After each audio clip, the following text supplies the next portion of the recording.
Welcome back to the deep dive. Today, we're getting into something I think everyone, literally everyone, has experienced. That moment. You know, the one. Oh, yeah. The conversation freeze. Exactly. You're talking, maybe in a meeting, maybe just chatting. Someone asks you something, and poof, nothing. Your mind just goes completely blank. It's like the hard drive just stops spinning. Heart pounds, brain freezes up. Total silence. Yeah, and you can't think of a single word. It's awful. It really is. And you feel, I don't know, incompetent somehow, even if you know the language or the topic well. Right. Like all that practice just flew out the window. So if you're listening, you probably want more than just sympathy. You want some actual tools. Definitely. So that's our mission for this deep dive. Figure out why this happens, this shutdown, and crucially, how to recover fast. With things you can actually use, like right away. Confident phrases, simple techniques. Basically, yeah, your conversational first aid kit for when your brain hits the panic button. Okay, let's dig in then. Yeah, because the first thing, and this is really important, is we need to bust a myth. Okay, I'm ready. Freezing up like that, it does not mean your language skills are bad. Seriously. Oh, thank goodness. Because honestly, that's exactly what it feels like. Like I suddenly forgot everything I ever learned. I know the feeling. But it's almost never about lacking the words or the grammar. The real issue is, well, your brain's trying to do too much at once. Too much, like multitasking gone wrong. Pretty much, yeah. Think of it like your computer freezing because you open like 50 programs. It's cognitive overload. Our sources point to basically three main things happening simultaneously that cause the lockup. Okay, lay 'em on me. What are these, brain freezing programs? All right, number one. You're trying way too hard to monitor yourself. Checking your grammar, your pronunciation, second-guessing every word as it comes out. Did I say that right? Is this the perfect tense? Ah, the internal grammar police working overtime. Got it. Exactly. Then, number two. There's this huge pressure, usually self-imposed, to give the perfect answer. You want to sound smart or fluent or impressive. Right, like you need to deliver a flawless TED Talk response every time. Which is totally unrealistic. Yeah. And then, number three, especially if you're speaking a second language, you're doing too much translation in your head. Thinking it in your native language, then trying to convert it word for word. Okay, so let me see if I got this. My brain is trying to translate, plus find the perfect word, plus check the grammar, plus listen, plus maintain eye contact, all at the same time. You got it. It's exhausting just listing it. Yeah. So the freeze is basically your brain throwing up its hands and saying, nope, can't do all that perfectly right now. Shutting down. The system stalls. Yep. Okay, so if that's the problem, the solution isn't magically becoming a perfect speaker instantly. Definitely not. The immediate fix, the thing you need in that second, is just to buy yourself a little bit of time. Buy time, okay. Yeah, like a natural, polite way to just pause things for a second. Yeah. Give your brain a chance to catch up without that awkward, panicked silence. Right, okay, buying time makes sense, but how do you do that without just staring blankly? Because that's what usually happens, right? The panic sets in and the silence gets loud. Definitely. And that's where we get practical. We need what you called rescue phrases like that. Yeah, rescue phrases, like throwing out a verbal life raft. Exactly. There's short pre-planned things you can say immediately that keep the conversation going, signal you're still engaged, and crucially, give your brain that reboot time. Okay, so picture this. I'm in that meeting. The boss asks about the budget justification, and my mind is just static. That's a good rescue phrase there. Something professional. A really solid one is, that's a good question. See? Already buying time. Then add.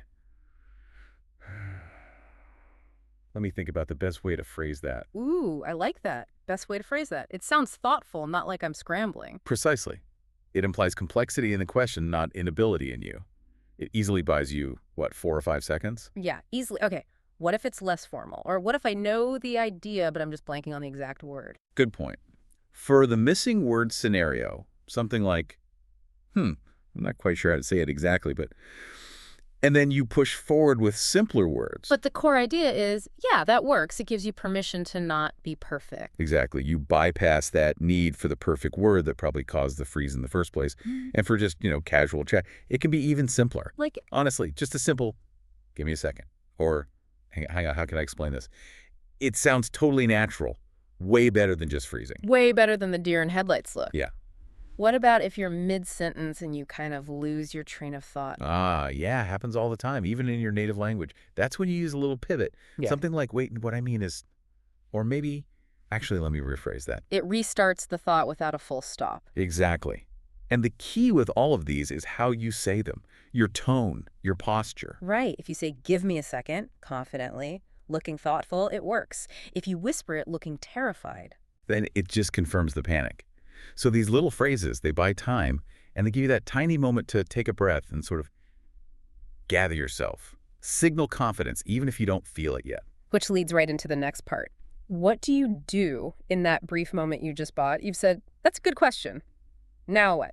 How do you stop the panic from just starting right back up? Great question. Yeah. Because you've only got maybe 5 seconds of breathing room. The danger is freezing again right after the rescue phrase. Exactly. Yeah. So what's the mental game plan in that tiny window? Okay, 3 quick steps. First, and this sounds basic, but it's crucial, take a breath. Like a deliberate, slightly slower breath than normal. Just breathe. Right. Simple, but probably effective. It calms the nervous system, right? Absolutely. It physically slows your heart rate, Yeah. interrupts that panic cycle. Non-negotiable first step. Second, mentally. Shift your focus entirely to your message, meaning stop worrying about the grammar you just used or the perfect word you should use. Just think, what is the absolute core thing I need to communicate right now? Forget eloquence, just focus on the main point. Get the idea out, even if it's clunky. Focus on the what, not the how. Exactly. And that leads to step 3. Keep talking. Even if the words aren't perfect, keep the momentum going. This is where that driving analogy comes in handy. Ah, yes, the driving analogy. Remind us how that goes. Okay, think about driving a car, maybe a stick shift. If something unexpected happens on the road, what's safer? Slamming on the brakes and coming to a complete jarring halt. No, definitely not. You'd probably slow down, maybe swerve a bit imperfectly, but you keep moving. Precisely. Slamming the conversational brakes, going completely silent, kills all your momentum. It actually takes more mental energy and creates more panic to restart from zero. It's much better to just slow down your speaking rate, maybe use simpler words, but keep the engine running. Keep the flow, even if it's slow. The goal isn't perfect driving. It's just getting there without crashing. You can always circle back and clarify later if needed, but stopping completely. That's where the real confidence damage happens. Flow over perfection. Always. Okay, flow over perfection. I like that. So we've got rescue phrases, we've got the mental strategy. Let's put it all together now into like a super practical step-by-step plan for when you really blank out. The simple 3-step recovery trick. Yeah, this is the full procedure for when just one phrase isn't quite enough and you need to fully recover and get back into the conversation smoothly. All right, step 1, acknowledge. You use one of those rescue phrases we talked about. Back to the CEO budget question, maybe say, okay, let me just gather my thoughts on that for a moment. Notice you didn't say sorry or uh-oh. You just stated a need for a brief pause. It sounds deliberate. Right. Acknowledging thought, not signaling failure. Step 2, rephrase. This is key. If the complex sentence you were trying to say is what caused the freeze, ditch it. Absolutely. Say the core idea again, but using much, much simpler English. Rephrase means just. Say it differently, usually easier. Okay, let's try it. Say I froze, trying to say. We need to implement a synergistic multi-platform integration strategy. Total freeze. Yeah, I can see how that might happen. Okay, so you've acknowledged. Now rephrase simple. Right. So I might say, wait, what I mean is we need to find, say, 3 simple ways to make our different systems work together better. Perfect. See, you dropped the jargon, went straight to the core meaning, you communicated successfully. That complex phrasing was probably the reason for the freeze, so simplifying is the escape hatch. Okay, that makes sense. So acknowledge, rephrase simply. What's step 3? Step 3 is critical. Reconnect. As soon as you've delivered your simpler, rephrased thought, even if it felt a bit basic, you immediately turn the focus back to the other person. Turn the spotlight back on them. Exactly. You hand the conversational ball back. This does 2 things. It takes the pressure immediately off you, and it keeps the conversation flowing naturally. How do you do that? Just stop talking. No, you use a reconnect question. After your simpler statement, you could ask, what are your initial thoughts on that? Or maybe, does that make sense? Or even, have you encountered something similar? Ah, so you invite them back in. Yes. You make it interactive again. And crucially, while they are answering, your brain gets a much longer break. You get valuable processing time without being the center of attention. It's smart conversation management. Acknowledge, rephrase, reconnect. Okay, that feels like a solid plan. And thinking bigger picture, mastering this isn't just about surviving one awkward moment, is it? Not at all. This ties directly into building real long-term fluency and, maybe most importantly, confidence. So. Well, think about it. Every time you hit one of those freeze moments, Mhm. and you don't panic, you use a phrase, you breathe, you simplify, you keep going, you're actually teaching your brain something vital. Which is. That it's okay. That pausing isn't the end of the world. That making a small mistake or stumbling over a word is not dangerous. You're building resilience. So true fluency isn't about never freezing. It's about knowing how to thaw yourself out quickly. That's a perfect way to put it. You're training your nervous system to stay relatively calm under pressure.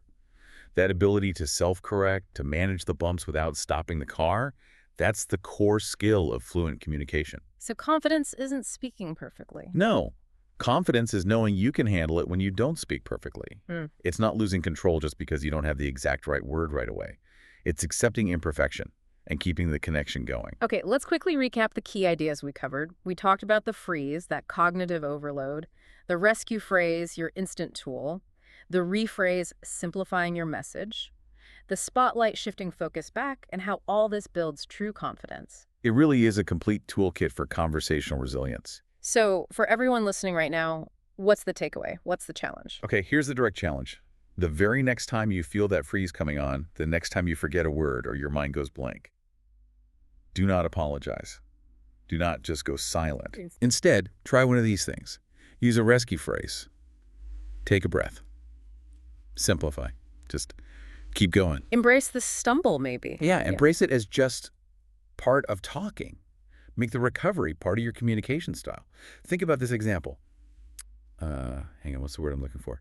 Oh, right, excited. Anyway, I was saying, see that? That's totally natural. It is natural. That little momentary search and recovery, that shows you're engaged, you're thinking. Yeah. It doesn't show failure at all. That is real communication, real fluency. It shows you can handle things on the fly. Exactly. Yeah. So we want to leave you with a final thought, something to actively think about and maybe even prepare. Okay. What specific rescue phrase, short, simple, confident, could you use next time? Think about it right now. Pick one.